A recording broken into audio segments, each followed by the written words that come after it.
The quiet hum of the laptop fan in my dim home office was the only sound keeping me company at 2 o'clock in the morning. On the glowing screen in front of me was a single bank account balance that read exactly $47.12. Sitting right next to my keyboard was a glossy, gold-embossed business card. It bore the name Victor Sterling, along with his impressive title, Founder and Chief Investment Officer of Apex Wealth Management. Below his name, printed in crisp black ink, was his company slogan, transforming everyday savings into generational legacy. I did not break down in tears. I did not scream. My hands were completely steady as I stared at that pathetic $47 balance. My heart was beating with a slow, cold, and terrifyingly clear focus, because I knew something Victor Sterling had spent 10 whole years hiding from the rest of the world. He thought he had just pulled off the biggest financial heist of his life. He thought he was taking a midnight flight out of the country on a private charter jet to a remote, non-extradition island. But what Victor did not realize was that while he was packing his expensive leather suitcases with stolen money, I was quietly uploading a 7-megabyte encrypted file to every major federal crime agency and news broadcast network in the country.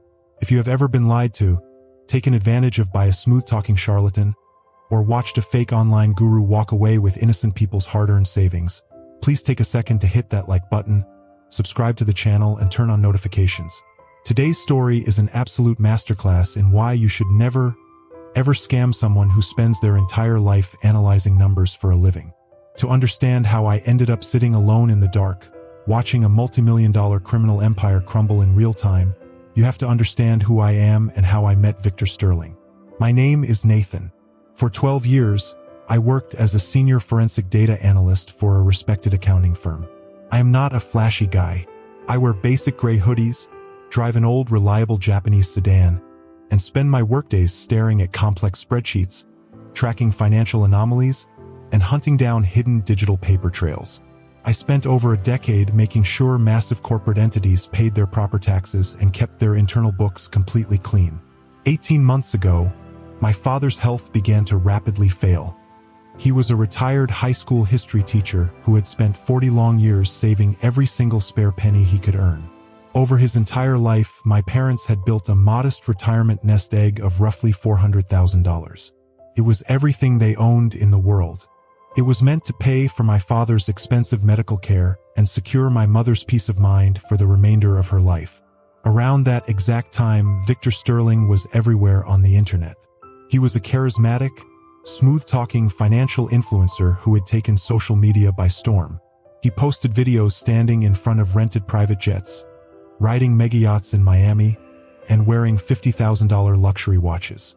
He promised ordinary retirees and middle-class families guaranteed low-risk returns through his exclusive, automated algorithmic trading fund. To the untrained eye, Victor looked like an absolute financial genius. He appeared on major business podcasts, hosted lavish investor seminars at five-star hotels, and spoke with absolute hypnotic authority. He had over 1 million devoted followers online who praised him like a financial savior. My father, desperate to ensure my mother would be financially secure if his health failed, watched one of Victor's free seminars online. Against my repeated warnings to stay away from online finance gurus, my father let Victor's charming smile and high-pressure sales team convince him.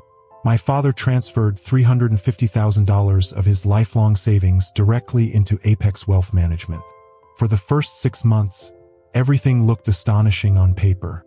Every single month, my father received a sleek, beautifully printed account statement showing that his investment was growing by 10%. My father was overjoyed.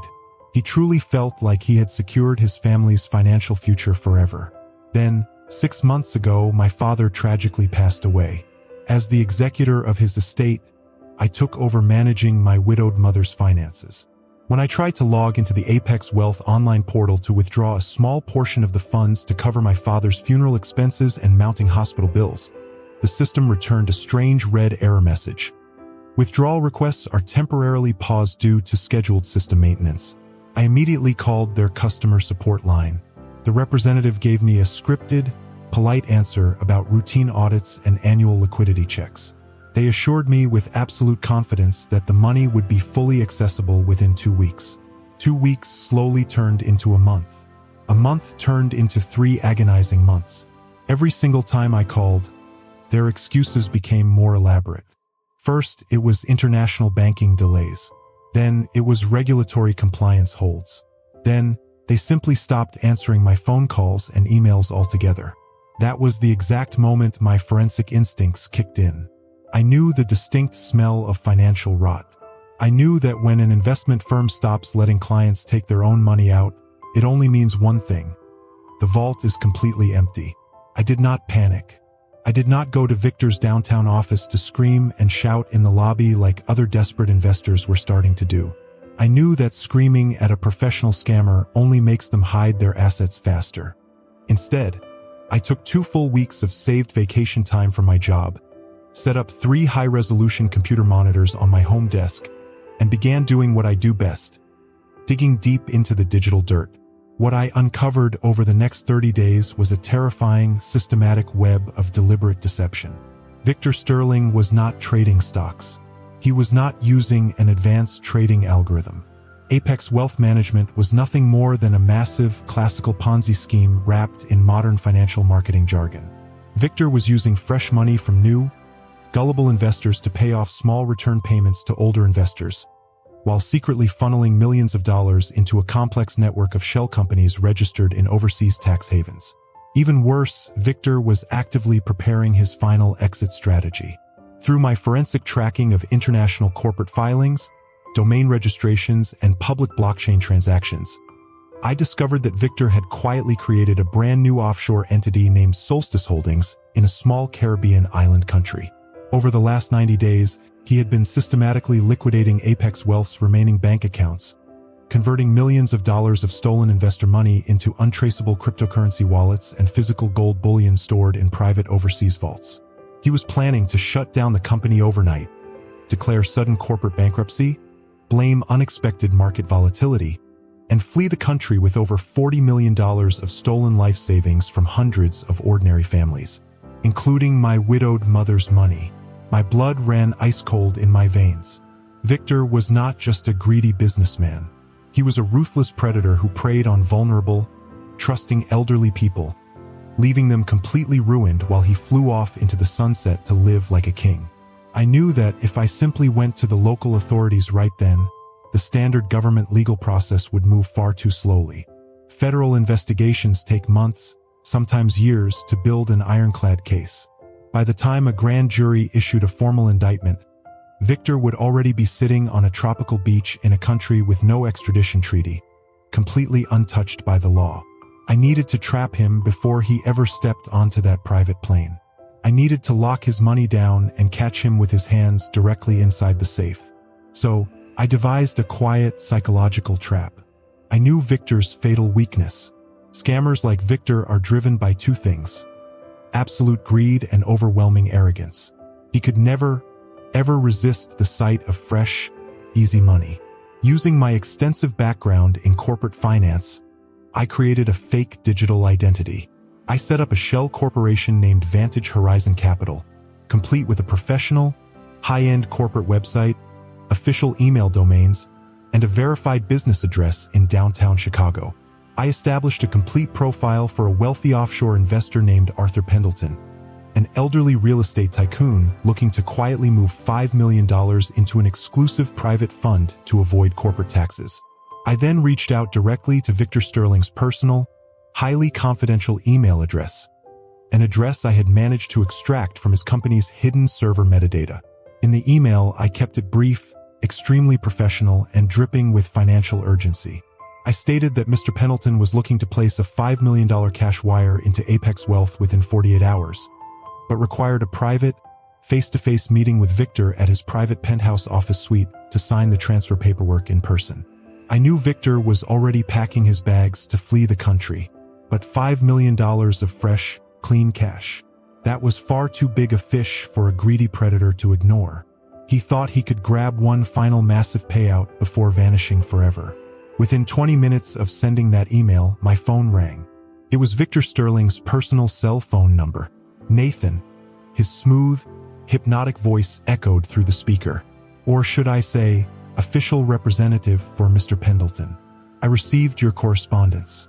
I usually require a rigorous 2-week vetting period for new private clients, but given Mr. Pendleton's massive reputation, I can make a rare exception.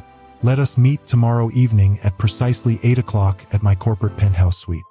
Bring the certified wire transfer authorization papers. I smiled softly in the dark room. I will be there, Mr. Sterling. The next evening, at precisely 5 minutes to 8, I walked into the sleek, marble-lined lobby of the glass skyscraper where Apex Wealth occupied the top floor. The building was almost completely empty. The front desk security guard barely looked up as I signed the visitor log using my fake credentials. I took the private express elevator straight to the penthouse floor. When the heavy elevator doors slid open with a soft chime, the entire floor was pitch black, except for a single bright light glowing from Victor's corner office at the far end of the long hallway. I walked slowly down the quiet carpeted corridor, holding a thin leather briefcase under my arm. As I stepped into his office, I saw cardboard moving boxes stacked high against the walls. Shredded legal documents were visible inside clear trash bags. Victor was sitting behind a massive glass desk, wearing a designer suit, but his tie was loosened, and he looked hyper, nervous and visibly pale. A large aluminum flight case sat open on the leather couch behind him. Victor looked up, startled, fully expecting an old, foolish tycoon. Instead, he saw a quiet guy in a gray hoodie holding a simple leather briefcase. "Where is Mr. Pendleton?" Victor asked immediately, his voice sharp, suspicious, and edged with sudden tension. "Who are you?" I pulled out the heavy leather chair across from his desk and sat down casually, placing my briefcase flat on the glass surface.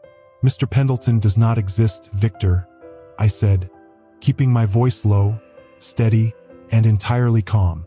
Victor's eyes narrowed instantly. He slowly reached under his desk, likely toward a hidden security panic button or a drawer.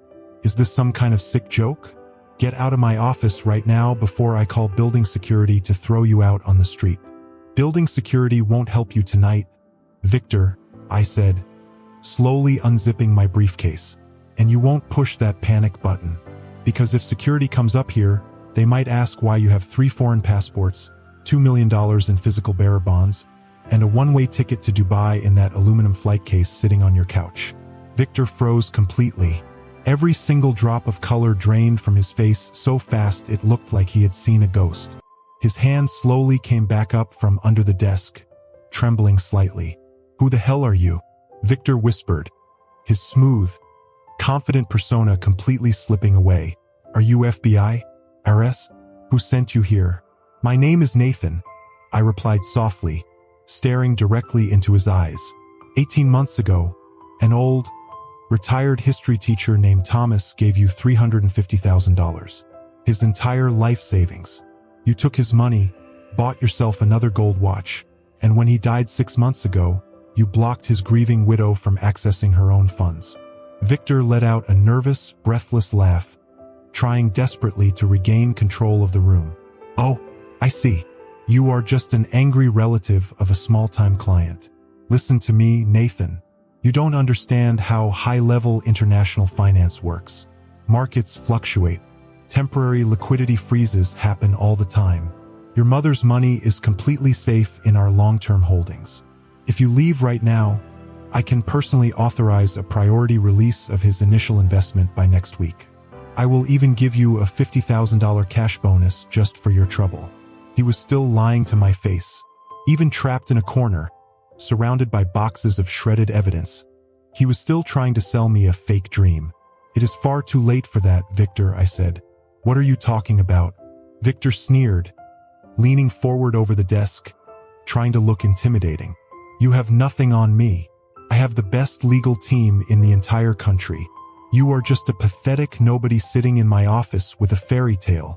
I opened my briefcase, pulled out a small black tablet computer, and slid it across the glass desk toward him. On the screen was a live digital dashboard displaying over 40 different bank accounts, offshore corporate registries, and encrypted crypto wallet addresses. At the very top of the screen, a red progress bar read, "Automated asset freeze execution, 100% complete." Victor stared at the screen, his eyes wildly scanning the moving numbers. What is this? That is your entire life's work, Victor, I explained smoothly. For the last 30 days, while you were busy planning your grand escape, I was tracking every single transaction your shell companies made. I found your hidden server in Switzerland.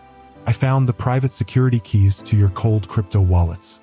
And 45 minutes ago, using a court-authorized emergency injunction granted by a federal judge who reviewed my forensic evidence, every single asset linked to your name was legally frozen worldwide. Victor snapped his head up, gasping for air as if he had been physically punched in the stomach. You can't do that. That is completely illegal. No, Victor, I said, leaning back comfortably in my chair. Stealing $40 million from vulnerable senior citizens is illegal. What I did was simple, accurate forensic accounting. Victor suddenly lost all composure. He lunged across the glass desk, trying to grab me by my collar, screaming wildly, "I will kill you. I will destroy you." Before he could even touch my hoodie, the heavy wooden doors of his office were suddenly kicked wide open with a deafening crash. Federal agents. Freeze. Hands where we can see them. For armed federal agents, accompanied by 2 state prosecutors, flooded into the room with weapons drawn. Behind them stood 2 local news camera crews with bright white lights illuminating the entire messy office. Victor stopped dead in his tracks. His hands slowly rose into the air. The bright halogen lights caught his pale, terrified face, capturing every single second of his pathetic collapse on live television for the entire country to see. Victor Sterling, a federal prosecutor said, stepping forward with a thick legal warrant. You are under arrest for federal wire fraud, securities fraud, money laundering, and grand larceny. You have the right to remain silent. As the agents slammed Victor face down against his own glass desk and snapped heavy steel handcuffs around his wrists, he turned his head toward me, his eyes full of absolute hatred, terror, and total humiliation. You ruined me, Victor sobbed, his voice cracking loudly as he was pulled toward the door. You ruined my entire life.